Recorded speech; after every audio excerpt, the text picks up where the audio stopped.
Substitution, elimination, அதுக்கப்புறம் graphical method. Okay. ஒரு linear equation குடுத்தீங்கன்னா, உங்களுக்கு இதுவரைக்கும் தெரிஞ்ச மெத்தட் என்னன்னா, நீங்களே சொல்லிட்டீங்க. Substitution method, elimination method and graphical method. Yes sir. அதுல ஒண்ணு இருக்குது. அது உங்களுக்கு டெடிட்டர் போர்ஷன் ஆயிடுச்சு. Cross ratio method. சரிங்களா? சார். இப்ப என்ன பண்ண போறீங்கன்னா, டிட்டர்மினன்ட் மெத்தட் இப்ப ஒண்ணு பார்க்க போறீங்க. Sir. Determinant or matrix method. சரிங்களா?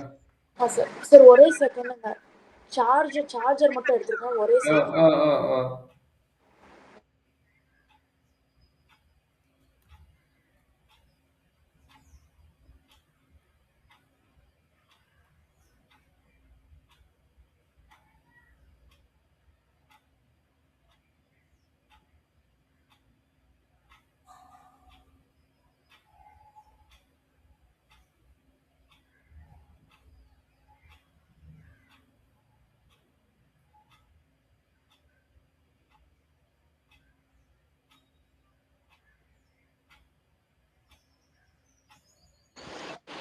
சார். Hello sir.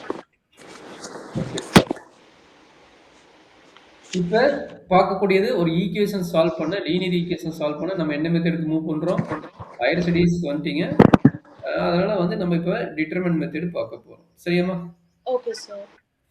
இப்ப நம்மளுக்கு என்னன்னா ஒரு 2 variable equation. x and y 2 variable இருக்குன்னா அதனோட ஈக்குவேஷன் ஃபார்மேட் என்னன்னா a11x plus a12y equal to b1. a21x plus a22y equal to b2. ஓகேவா? Okay sir. அப்ப இது எப்படி ஈக்குவேஷனா மேட்ரிக்ஸா கன்வெர்ட் பண்றோம்னா நல்லா அண்டர்ஸ்டாண்ட் பண்ணிக்கங்க. ஃபர்ஸ்ட் எடுத்தோனே இத புரிஞ்சுக்கங்க. டவுட் இருந்தா கேட்டுங்க.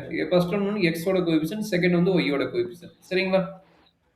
சார். இன்டு என்ன எழுத போறோம்? xy ன்னு எழுதிட்டு ஈக்குவல் டு என்னன்னா ரைட் ஹேண்ட் சைடு என்ன இருக்குது அத எழுதுறீங்க. b1 b2 ன்னு. சரியாம்மா?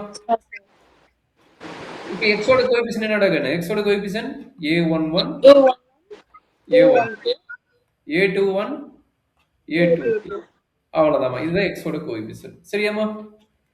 சார். இந்த மேட்ரிக்ஸ் பேர் என்னங்கறாங்கன்னா ஏங்கறாங்க. கேபிட்டல் ஏங்கறாங்க. இந்த மேட்ரிக்ஸ் பேர் என்னங்கறாங்கன்னா எக்ஸ்ங்கறாங்க. ஈக்குவல் டு இந்த மேட்ரிக்ஸ் பேர் நோட் பண்றது வந்து பிங்கறாங்க. சரியாம்மா? சார். அப்ப இதுல இருந்து என்ன வேணும்? கேபிட்டல் எக்ஸ் வேணும். அப்ப கேபிட்டல் எக்ஸ்னா இந்த ஏ அங்க மூவ் ஆச்சுன்னா என்னது? ஏ இன்வெர்ஸ் ஆயிடும். அப்ப A inverse okay sir. B ஆகும். சரியாம்மா? சார். இதுல இருந்து நம்ம சொல்யூஷன் கண்டுபிடிக்கலாம். ஏ இன்வெர்ஸ் கண்டுபிடிச்சு பி போட்டு நம்ம கம்ப்ளீட் பண்ணலாம். சரிங்களா? அப்ப main important okay points sir. 3 points சொல்றாங்க. ஏ இன்வெர்ஸ் ஓட ஃபார்முலா என்ன? A inverse formula 1 by determinant of A into adjoint of A. கரெக்ட்டாமா? சார். இப்ப determinant of A equal to 0வா இருக்க கூடாது. சரிங்களா? நாட் ஈக்குவல் டு 0வா இருக்கணும். சரியாம்மா? அப்ப okay not sir. Equal to 0 இருந்தா என்ன solution? Unique solution. Not equal to 0 என்ன மீனிங்? Unique solution. சரியாம்மா? Sir. Suppose determinant of A equal to 0 வந்து என்ன ஆகும்? அப்படின்னா அவன் என்ன பண்றான்? 2ஆ டிவைட் பண்ண சொல்றான். 2ஆ டிவைட் பண்ணிட்டு என்ன பண்ண சொல்றான்னா, adjoint of A into B என்ன வரும்னு பார்க்க சொல்றான். Adjoint of A into B not equal to 0வா இல்ல adjoint of A into B equal to 0வான்னு செக் பண்ண சொல்றான். சரியாம்மா? Sir. Adjoint of A into B equal to 0வா இருந்தா நாட் ஈக்குவல் டு 0வா இருந்தா நோ சொல்யூஷன்ங்கறான். இதுக்கு பேர் என்னது? நோ சொல்யூஷன்ங்கறான். சரியாம்மா? அது ஈக்குவல் டு 0 இருந்தா 2 ஐடியா சொல்றான். ஒன்னு பாத்தீங்கன்னா இன்ஃபினிட்டி மெனி சொல்யூஷன்ங்கறான். ஒன்னு பார்த்தா இன்ஃபினிட்டி மெனி சொல்யூஷன்ங்கறான். ஆர் நோ சொல்யூஷன்ங்கறான். ரெண்டுல எது வேணா இருக்கலாம்ங்கறான். ரெண்டுல ஓகே எது சார். வேணா இருக்கலாம்ங்கறான். சோ இதுதான் மெயின் இம்பார்ட்டன்ட் பாயிண்ட்மா. இது 2/2ஆ இருந்தாலும் சரி 3/3ஆ இருந்தாலும் சரி. சரியாம்மா? Okay sir. இது வரைக்கும் நோட் பண்ணிக்கங்க. ஃபர்தர் மூவ்மெண்ட் வந்து நான் சொல்லிக் கொடுக்குறேன். இது வரைக்கும் நோட் பண்ணிக்கங்க. இது சார். அல்காரிதம். இந்த 3/3க்கு இதே அல்காரிதம் தான். சரியாம்மா? சார். நோட் பண்ணிக்கங்க.